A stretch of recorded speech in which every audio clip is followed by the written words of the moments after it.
Welcome to the first episode of In Good Company for the year 2025. Happy New Year to you. And of course, today we're going to be focusing on multinationals. 2024 was quite the year. We saw a good number of them exit Nigeria. A couple of them are still around. Of course, most of them exited because of FX losses, ballooning debt, and so on and so forth. So in the year 2025, will FX exposures of those that do remain, FX exposure, cost drags, continue to weigh on their margins? Are we going to see acquisitions? Are we going to see even more exits? Are we even going to see mergers? Well, we have with us the founder and CEO of Nairametrics with us in person of Ugodre Obichukwu. It's a pleasure to have you here. Always a pleasure to be here too. All right, so we're going to pick on a cluster of multinationals on the exchange. And let's begin with the FMCGs, a household name food and beverage brand, Nestlé Nigeria Plc. They have seen their revenues grow, but at the same time, pre-tax losses are also growing at year-on-year at least 381%. What's to account for this? That was 9 months earnings, I believe, last year. Yeah, so as you and your viewers mostly probably know by now, a lot of FMOs, foreign multinational organizations, they have all faced forex challenges.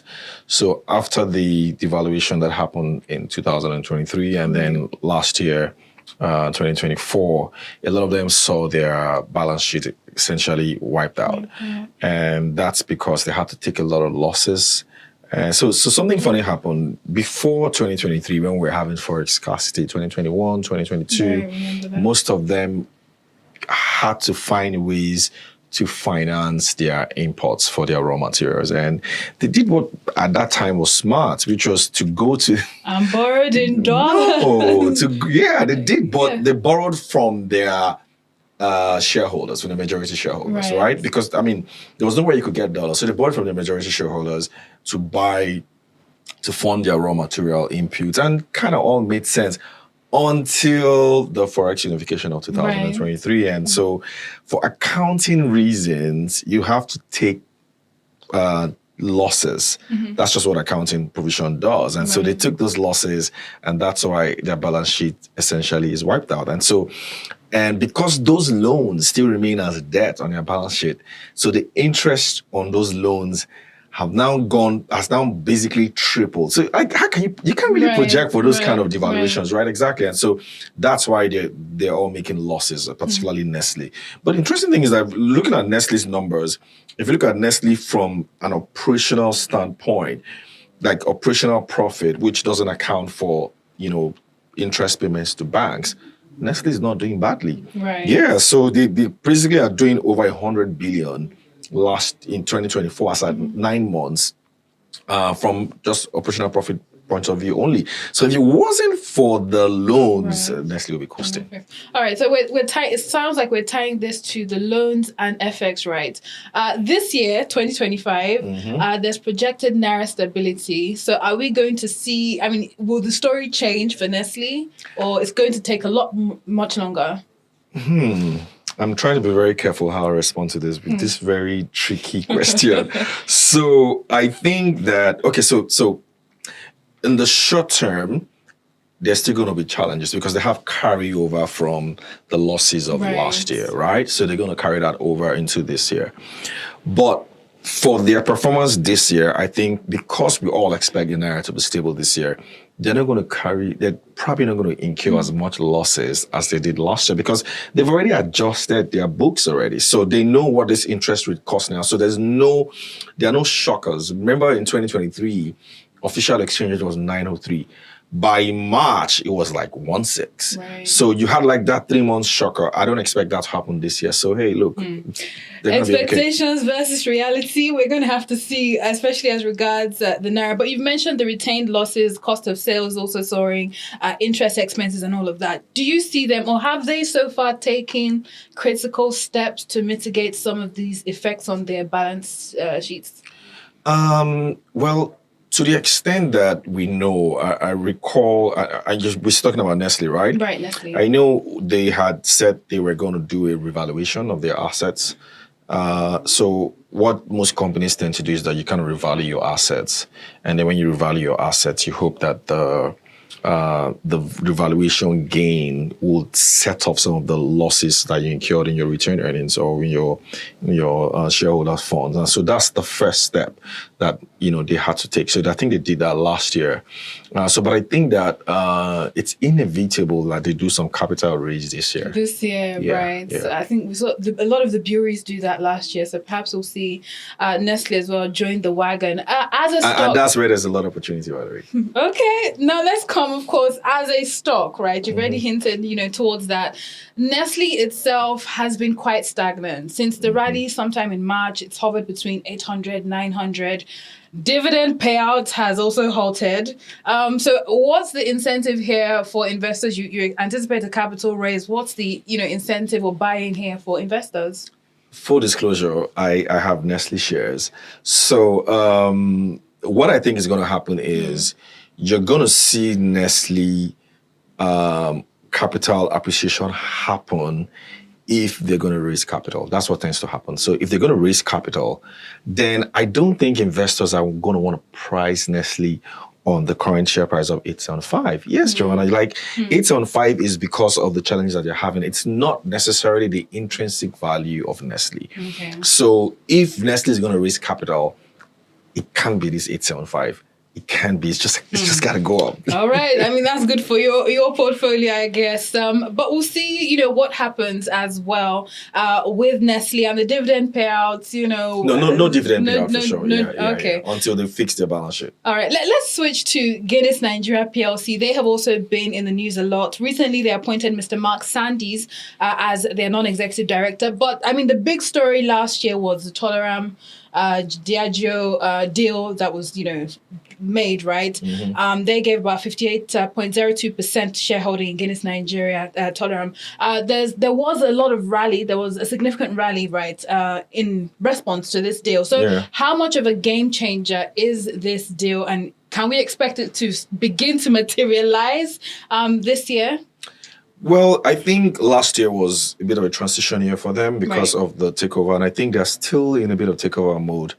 By the way, Guinness year ends usually every June. So I think June this year is probably going to be the last for, Diageo and all that. So from July this year, it's going to be fresh for Toleram, which are the new majority shareholders in Guinness. But it's still the same company. And so the same challenges that, Nestle and Co. had last year was what Guinness also had this year. But the difference now is that Toleram really understands the Nigerian market very well, right? And so when it comes to market penetration and when it comes to distribution of products, they're quite good at that, and they have a very good distribution network. So I do expect to see a lot of changes with Guinness. I expect to see new products that they might introduce just so that they can capture the market. Toleram is pretty good at selling product at a very good price point. So even if it means sachetizing the products, who looks forward to that? So you could see a lot of that as well happen. It might not be the same Guinness that you used to know, but you're probably going to see a very different Guinness that might be more value brand driven. So value brand is basically when you're pricing your product at a level where you can fit a lot of people's pockets. So that's sort of like what I expect Guinness to do this year. But I think Guinness will be up this year. All right, we'll see about that. One strategy that has worked for Guinness has been that transferring the cost burden to the consumers. We've seen their prices up on average 10 to 15%. Will this strategy continue to work for them this year? Or would you think that there will be a situation where that kind of a strategy will not be necessary? So Guinness, to be fair, Guinness isn't the only one doing that. Most Nigerian businesses did have a lot of price adjustments, implemented price adjustments last year and even 2 years ago because of inflation and exchange rate depreciation. So that they've done for obvious reasons. I don't see how that continues this year, except maybe you have a general price increase. So that's not going to happen. So what you tend to see is, like I mentioned earlier, value brands. So introducing different products that sort of like help, get to people that can really afford them. So that's what I think they're going to do. And then still keep some of their premium products at that, very high range. You're not going to see any price slash rather. I doubt that's going to happen. Hell no. Inflation, right.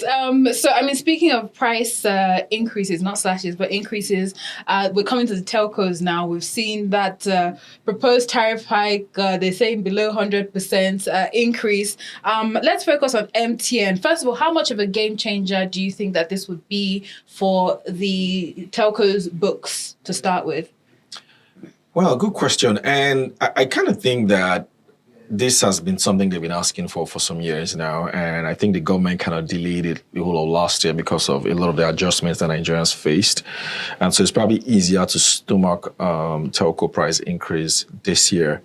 Now, let's also understand that the telco space is a very highly competitive space, even though it's basically MTN and Airtel that dominate. Right. But it's still pretty competitive. Globalcom is still there.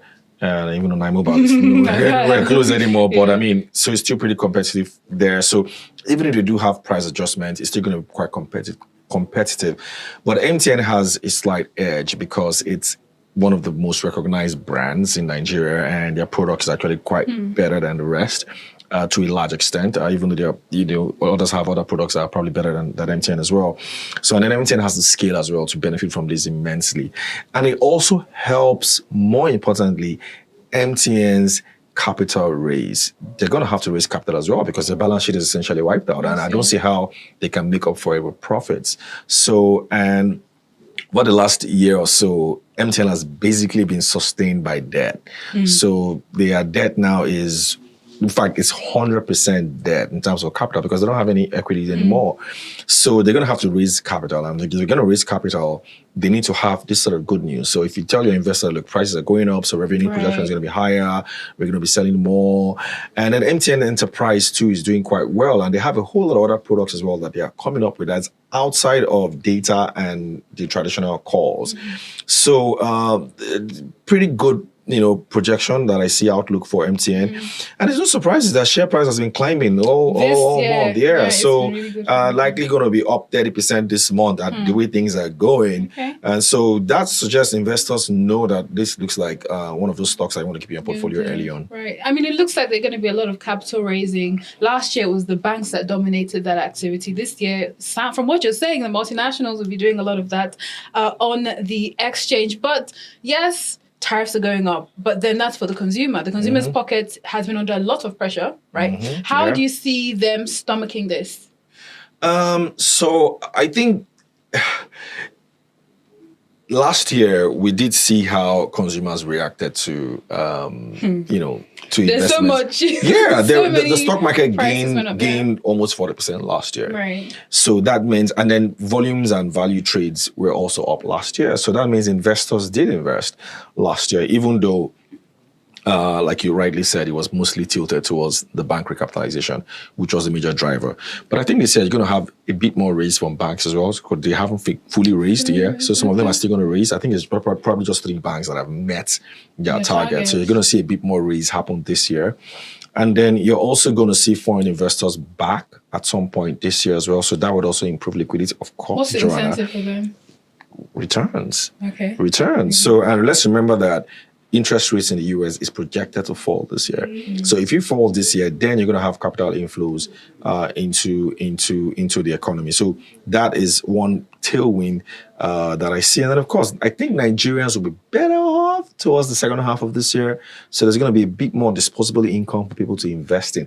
And look, people saw Dirty December and everybody wants to be in on it. So I think people are in straight up investment mode already. Right. Yeah. So positioning. Exactly. I was speaking to the research team and they're like, look, people are investment from the feelers we're getting from the surveys. People are looking for where to invest. And so you're going to see a lot of uptick in investments and stocks like MTN. People don't want to miss out. Okay. Okay, we'll Things like see. I mean, that December was great PR for Nigeria all around. So hopefully we see that, those investments come through. MTN, we know that they've been at it for quite a bit. Still staying with them before we come to Airtel. When it comes to balancing, all the cost pressures and, FX, exposures and all of that. What are some of the other measures they have taken? And I mean, do you see them taking any further measures? You've mentioned the capital raise. Yeah, so there've been a lot of talk around cost cutting, which they've tried to do so that they can increase their EBITDA margins. They had some modest success there last year. Of course, price adjustments is one of those things is what they are doing. They've also been a bit of capital restructuring that they're trying to do as well. And then they relied mostly on debt to fund a lot of their operations last year. They're always having these commercial papers that are typically always oversubscribed. And so that would also continue this year because liquidity is very important for MTN as they continue to expand. And then there's also, as a group, MTN Group, that's in South Africa, they've also, spun off some of their assets in some other countries that are not doing as much as they expect. So there's a whole lot of stuff going in there. And I think that it's likely only going to continue going this year as well. And I think some of their other businesses, other than their traditional voice and data, are going to see a bit more surge in revenue this year. For example, their foray into the fintech space is already yielding results. So that will start to contribute significantly to their top line. Even their Momo and digital payments business as well seems to be doing pretty well. So I kind of think that it's a well-rounded business. If it wasn't for the FX whammy that it took, I mean, MTN was doing 90+% return on equity, man. That's like a cash cow. Okay, I can tell you how this looks. But let's look at their competitor, Airtel. Have they handled it any different? Is their story any different from MTN? How have they handled it any differently from MTN?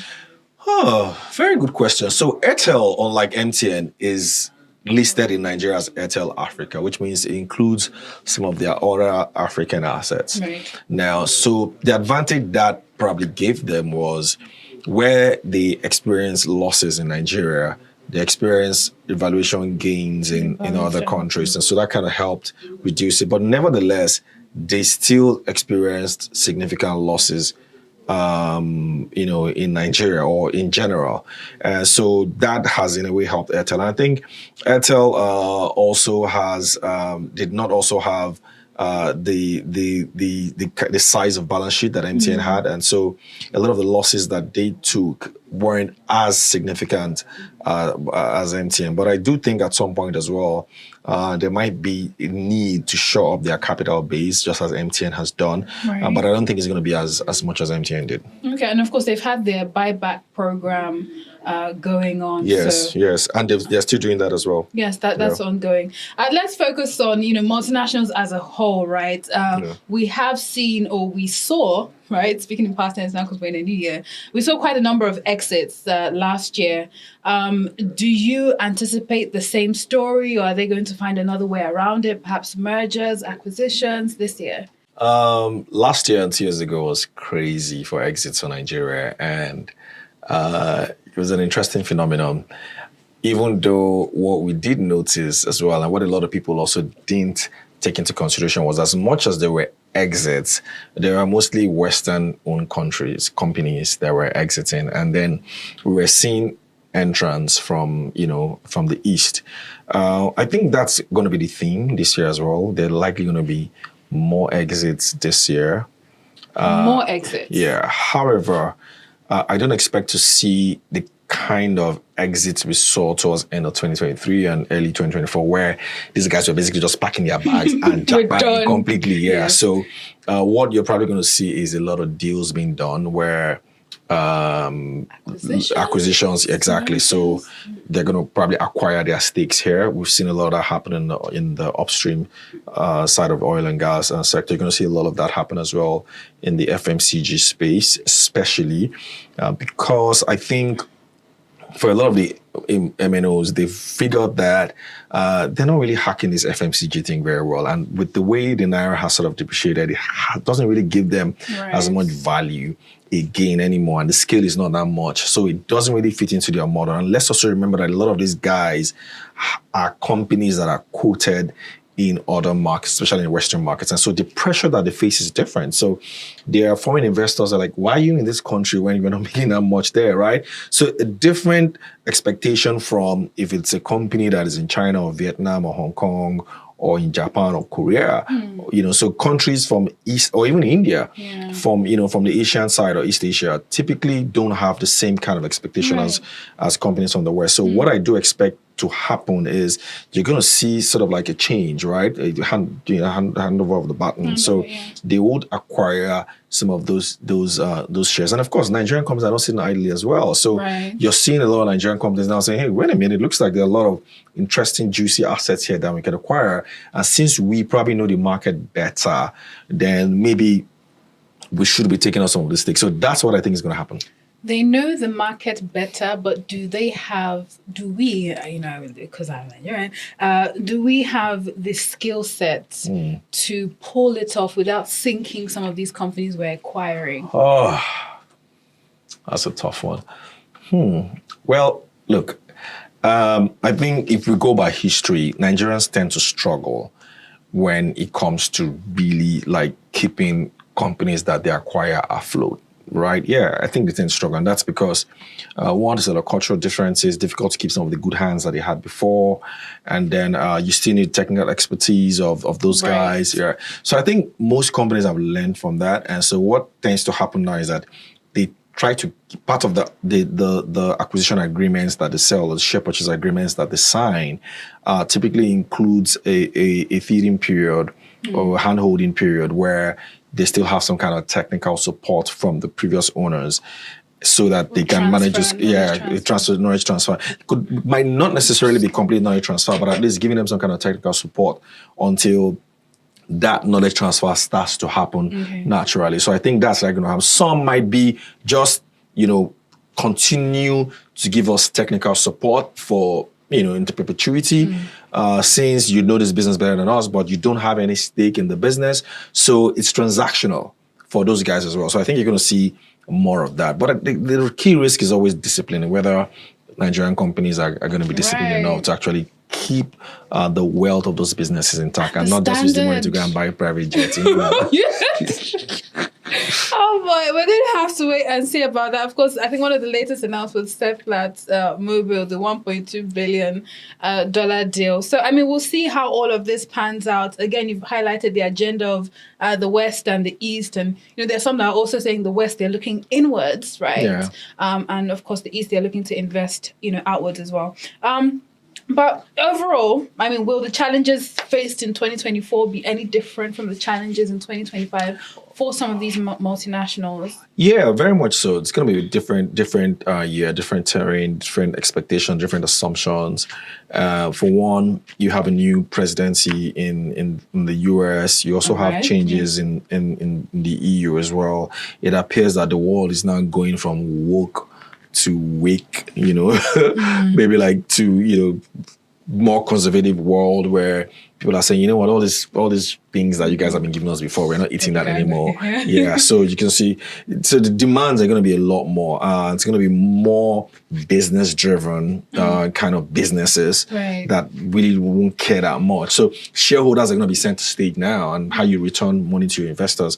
And of course, exchange rate is likely going to be stable this year. So that's complete different consideration for a lot of businesses. Inflation won't tick up as high as it did last year. So expect to see moderation this year. That would also change how businesses approach things. Crude oil prices could also, sort of taper down a little bit. Says, okay, with Trump? Yes, with Trump. Yeah, Trump wants crude oil prices down. So that could also affect how a lot of these MNOs also, or even the locally owned Nigerian companies as well, also start to operate.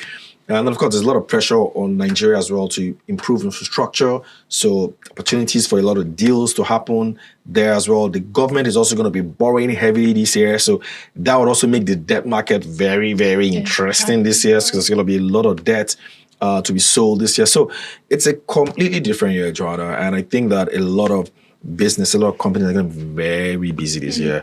Finance department of companies are going to be very busy. CFOs are going to be a whole lot busier this year than last year. probably on a better in a better way, because now they're not going to be dealing with all the challenges and losses that they experience. So it's all about moving their businesses forward.